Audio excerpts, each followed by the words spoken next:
That was a big momentum play when we came back out for the second half to go 3 and out on defense and then march down and score on offense. I felt a little energy and enthusiasm in the stadium, and that was huge for us in terms of this game. So I appreciate that during tough times in the weather. Congratulations to Austin Peay. They got a good football team, and for us, it's on to the next. So we'll open it up.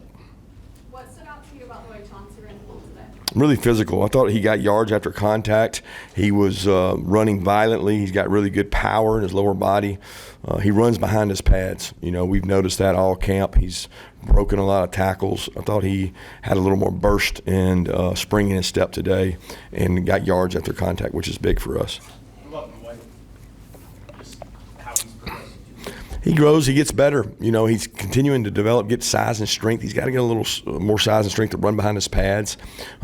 He seems more electric. You know, you hold your breath when he comes in there because you feel like he could break out any time. But then when he's running east and west sideways, he's got to cut it up and go somewhere. We had a couple runs where we ended up not getting anything out of it, and they weren't great runs. They weren't well blocked. But I'd like to see him get vertical and get the ball back to the line of scrimmage. But really pleased with Dwight and just excited for him because he works so hard every day.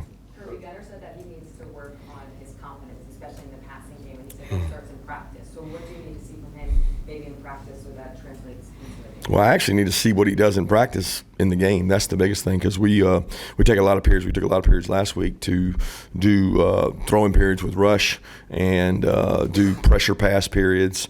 Play, you know, where you have to play in the pocket and win things in the pocket. So we did a lot of that last week in practice, a lot of play action shots where people try to add up and do things. So he did a really nice job of those things all week. He's just got to continue to grow and get better at that and get comfortable with it.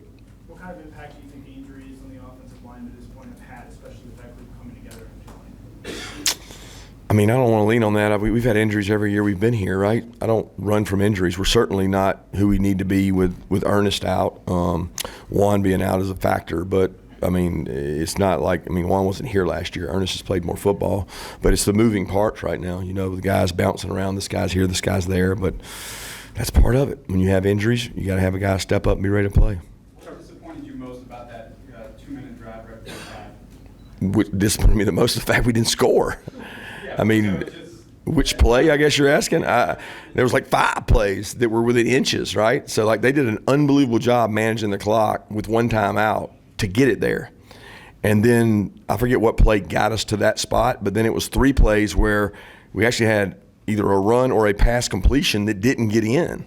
So, like, any one of those gets in or, they actually helped us by calling a timeout because we're going to clock it and we're going to lose a down.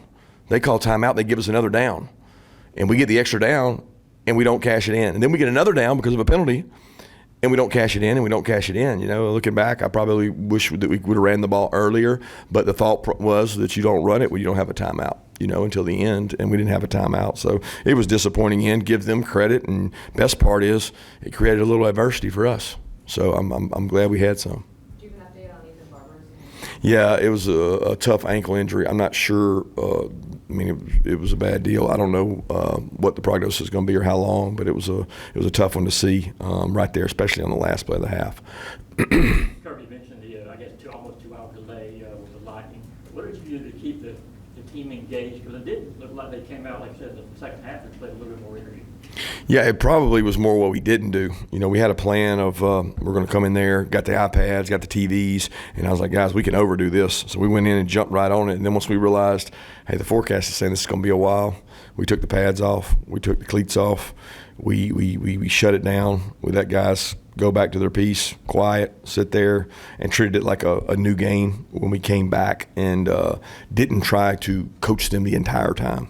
Didn't try to just sit over the top of them. And we had a good 20-minute conversation when we knew we were going back, and then we warmed up and went out there. But the energy helped us more than anything, and I think the rest helped our guys energize a little bit too. It was hot that first half, so it was what I call slop ball. Like it gets in scrimmages, it was just sloppy. Just guys can't run, guys look bad. You think that you're like, well, we got to be in shape. There's only so long you can play in wet bulb of that temperature. We saw Don Trail get in the mix fairly early. What have you seen from him, especially with him being a summer enrollee, just what he's done to get accelerated? Yeah, I wish he'd come mid-year because he's been a blessing. He loves the game. He passionate about it. Very naturally instinctive. You can tell he's well coached in high school.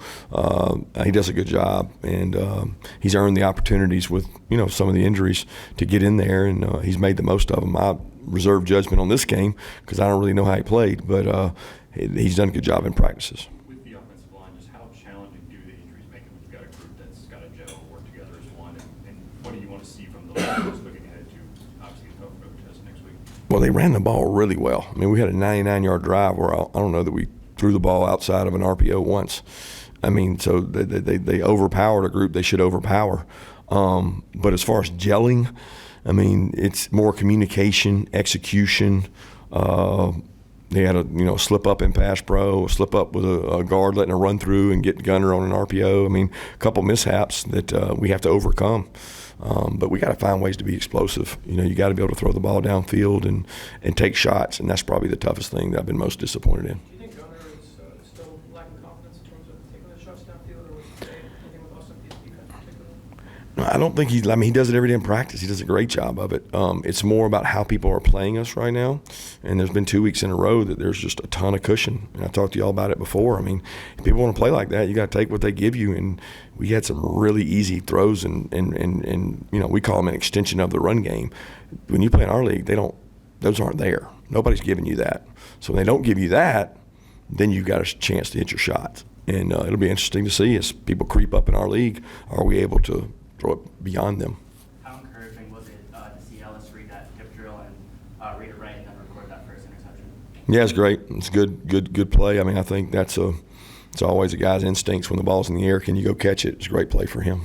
Jalen said it was hard not being able to play last week. It felt good to get back out there. Just what you see from him in his first start this season. Had a really big play on the goal line fade to extend that goal line stop. Before they flipped the quarter, he had a really nice play down there. He's playing well. He's a leader. We need him to play well. He plays a lot of times into the boundary, and it's good to have his confidence back out there.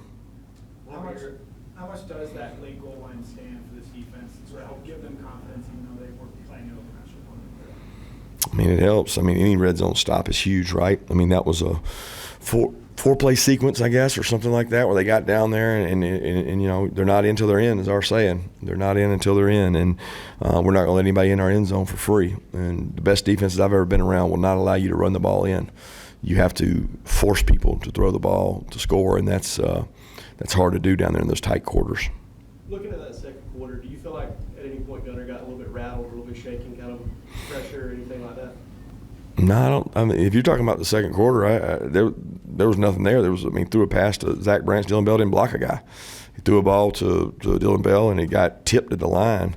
Had a great drive in the second quarter, the 2-minute drive. I mean, he had 2 drops on the plays that he sprinted out and threw a little behind cash, and then a little speed out to Branch that I don't know whether the guy tipped it or not, so I don't know if it was a drop. But those were all good plays by him. So there's nothing in that window that you say is cause for concern or anything. I'm pleased with where he's at. I want him to have confidence in the pocket and make some throws. Is this one of the more challenging scenarios when it comes to coaching? You moved the game up an hour, and then you also had a 2-hour delay in between. Was it more kind of chess pieces? Was it harder? No, we just say be the best at adjusting. We do this every Saturday. We go eat a meal at 10 and practice at 12. So today it was eat a meal at 11:30 and play at 2:30. It was 3 hours instead of 4. I mean, we say all the time that if it changes, we want to be the best at dealing with change. So we have a plan in place. We execute the plan. Everybody has confidence in it. You communicate the plan. You go out and do it. It happens on the battlefield all the time. So you have to do those things. What were your initial thoughts on Brett and his first action since his injury? He had the really good pooch. I think that was his pooch. He did a nice job. One of his punts was a little flat. Didn't have the same hang, but he's been putting the ball well in practice, and he felt good enough to go. One of you all was talking about wanting to see Nate Frazier get the 30 yards. I guess what have your impressions of him been over his first 2 games? Been great. I mean, Nate. I mean, the biggest thing is ball security, right? Like, got to protect the ball, got to be smart with the ball, got to run through contact, see things. But he works his tail off. That's all you can ask. I'm not we'll sit here and criticize and say there's holes sometimes there that he misses, but then other times he runs right through contact and breaks tackles, and he plays with very good effort for us. And I love the way Nate competes, and he cares about his teammates, and all those backs, they love doing it by committee. After 2 games to open the season, how ready do you feel like your team is to open up SEC play on the road next week? Well, we'll find out. That's for sure. You know what I mean? It's a different demeanor when you go on the road in the SEC, especially when you have not been on the road. Study the stats on that. You ain't been on the road in your first road games in the SEC. We had it a couple years ago at Auburn. It's always an adventure, and we've been preparing for that, knowing that all along that it's going to be different when you go up there, and you got to be prepared for it, and you got to have confidence in your plan, and you got to go execute as a unit. It's not you against 100,000. It's you against 11 on 11. You talk about, along those lines, you want to see Gunner be more confident, throw the ball from the pocket. Do you do anything differently, approach anything differently this week to kind of instill that confidence with that challenge they have playing on the road? We do that every week, and I don't question Gunner's confidence in throwing in the pocket. He does it every practice. Just want to see him carry it over to the game and play like he does in practice in the game. And a lot of that comes through the protection he gets in front of him. So protect well, and you'll get the completions you need out of him. Colby Young with 7 catches, 76 yards today. I want one of those coming in the second half. How much does his presence on the outside maybe give Gunner, a primary target to throw the ball to? Yeah, it's great. Again, most of those were short, intermediate, RPO type throws, and again, those will change as we play other people. And he's a contested catch guy. He's a big guy. He's a weapon on the perimeter blocking. He's a weapon to tackle.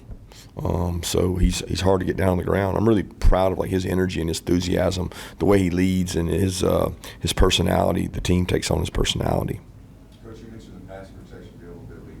What's been going on there the last 2 weeks? A couple blow-throughs. Well, it's more about run game and play action. When you have a play action, you're accounting for 4 down or 3 down, and then you've got add-ins, and everybody's got to have their eyes in the right spot for add-ins because you don't always get run-throughs. It's not pressures. It's somebody's trying to stop the run. If people try to really sell out and stop the run, sometimes they just keep on coming. And we got to do a good job picking them up. That should help on your overs and your play actions because there's nobody in the underneath coverage.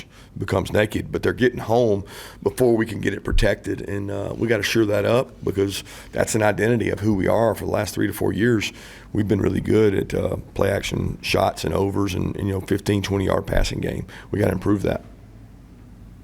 Any more questions? All right, Thanks, guys.